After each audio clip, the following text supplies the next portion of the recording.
that were submitted to me from you. The actual teacher appraisal evaluation systems. I'm already online. You could go see the little video. It's only 11 minutes because I speak quickly. But it's about, you know, your evaluation systems have to meet law and rule, and that's it. Go forth, create your own evaluation systems that are comfortable for your school districts, meeting those parameters. You have many decisions you can make.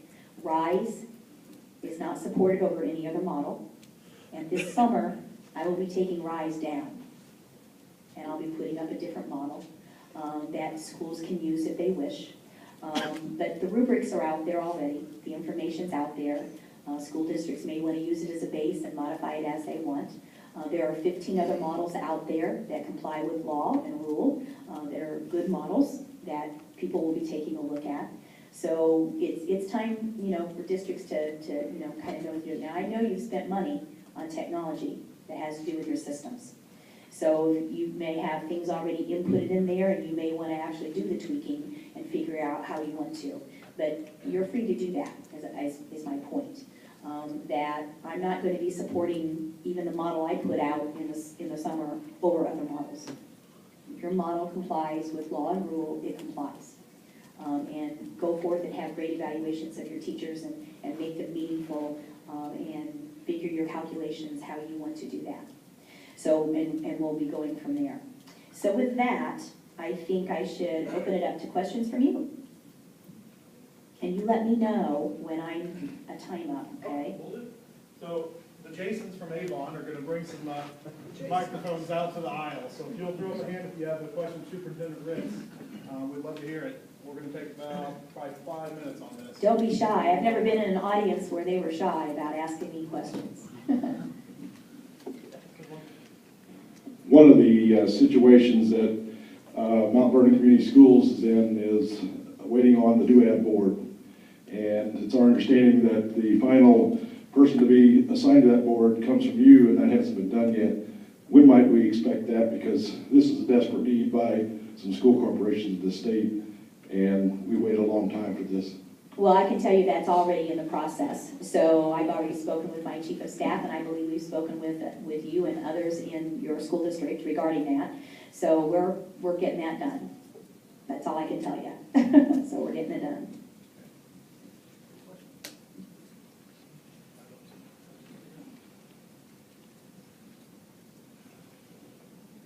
I can't believe we have no questions or other questions. Superintendent Ritz, Yes. you mentioned the RISE model. Yes. And the modifications you'll make. I assume those same kinds of modifications would be to those districts that have developed their own non-RISE models. You betcha. I'll be giving recommendations for them to lower their significance as well. And many school districts actually already lowered their significance, and some lowered it from the start. We have many school districts out there that are at 15 or 20% significance at the student outcome portion, and that's how they created their model. School districts have the right to look at that from their perspective and determine the significance. Let's, real quick, your name and school corporation as well. That way Superintendent Ritz is Yeah, that'd be great. as well. Mike Jamerson, Bartholomew Consolidated. Thank you. You can always give out the neighboring corporation name too if it's Jason from Rutherford County.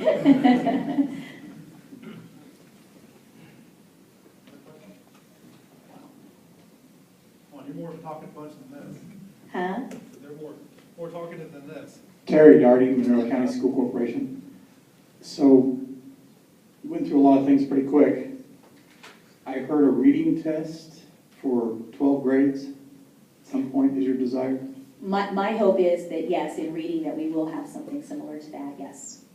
But that's not in place now. I know it's not in place. And nor will it start out that way. We're going to start out with I Read 3 and work at the elementary level.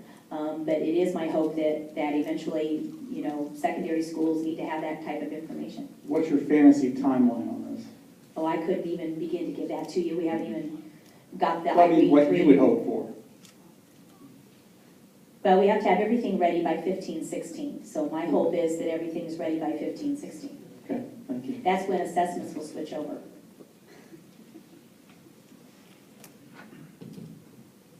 In fact, we're really prohibited from you know, the I-Step will continue to be, it's got some college and career ready pieces on it already, that you may or may not be aware of when you're doing your assessments, because we're teaching both curriculums. But we'll continue to kind of morph that assessment to be more college and career ready. We're not stopping at the Department of Ed, any professional development on Common Core. The Common Core standards have been adopted, and they're not changed until the State Board of Ed decides to do that. It's not the legislature. So the State Board of Ed, we've adopted the Common Core. We are proceeding with professional development on Common Core. We're proceeding with all technical assistance with Common Core. So you just need to kind of do what you've been doing this year. I believe I've heard that you'll use the regional service centers. Oh, yeah, let me moving talk a forward. little You bit wanna about talk that. They provide us Yeah. a good service. Let me talk about outreach.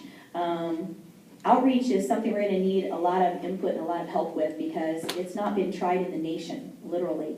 We're going to be putting in a school improvement process that is going to be from the grassroots level.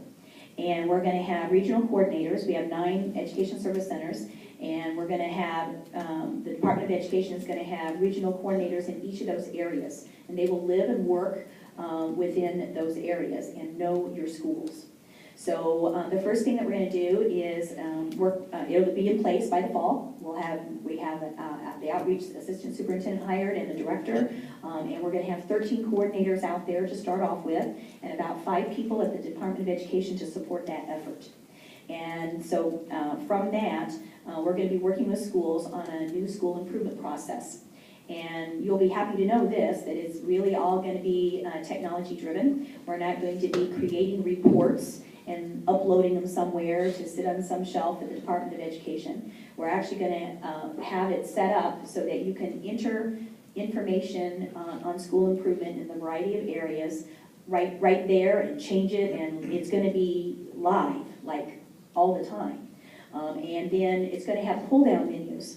So we're starting to have some summits, and so we've had our first summit on April 27th, and I invited National Board Certified Teachers, Teachers of the Year, and Milken Award winners to that summit. And I did that on purpose because I need to know from a classroom perspective throughout the state of Indiana, what makes a great school? What do you need in the classroom? What do you need that makes your school great so that you can do your job? And so they've identified many areas of school culture, everything from safety to discipline to, a huge technology access, okay? To be sure that we've identified here's what makes a great school. So for the first time, we're going to have a school improvement process where everybody kind of knows, hey, this is what you should have. And where are you on getting there? Maybe you're already there in many areas, but maybe you're not. And maybe you need supports. So then there's going to be drop-down menus that talk about supports. We are partnering with community partners all over the state of Indiana. And so let me tell you a little bit about what I do when I travel. So I traveled the last 2 days. I traveled at least 3 days out of the week since the legislature's over, all over the state of Indiana, talking with educators and business people and community leaders all over the state. So Kokomo, I was just at Kokomo this week, met with the mayor, met with the key business people in the area, met with the toured some schools, career tech education. I was in the midst of things, finding out what's going on, because our resources are not going to be limited to what the department can provide for you. They're going to be community resources at your fingertips. And our outreach coordinators are responsible for getting those arranged and adding to the list.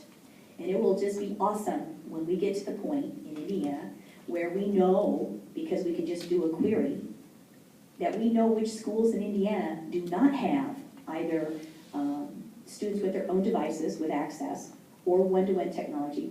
Because to me, that's the great school. You have that in place. And there should not be inequity in any school for any student to not have that access. So if you don't have it as a school, we're going to be able to, for the first time, pull up and say, here are the schools in Indiana that do not have this. So now what do we need to do to be sure they get it? Who do we need to work with? Who do we need to get funding from? How do we need to make this happen? I'm unabashed in finding money. We have a grants division at the Department of Ed that's very large. We have somebody in charge solely of federal relations to be sure that we're accessing all the dollars that we can for in a variety of areas. And we want to be sure that we have equity in this. The Department of Education is wanting to build an education system that is about equity and high quality. And it's going to be driven by that school improvement process that will be active all the time. The coordinators will be able to pull up any school's school improvement process and know exactly what you put in place, exactly where you are, and what it is we need to do to assist you. So it's going to be really, really, really grassroots, and it has not been done in any state as a system building function. And so we want to provide that, and we're going to need your help on what it is that you need and how we need to make it happen, who we need to talk with, and make things go. Yesterday I was down south in Evansville area, and my last stop on the way up, because we have no downtime when I travel. I don't even want downtime. People who know me and work with me know that I'm very active, and I don't like to have downtime. But we were talking to Toyota on the way back. And I said to Toyota, I said, what is it that you need? Because they can't find workers. They can't find qualified workers. And here's what they told me. This is going to surprise a great many of you.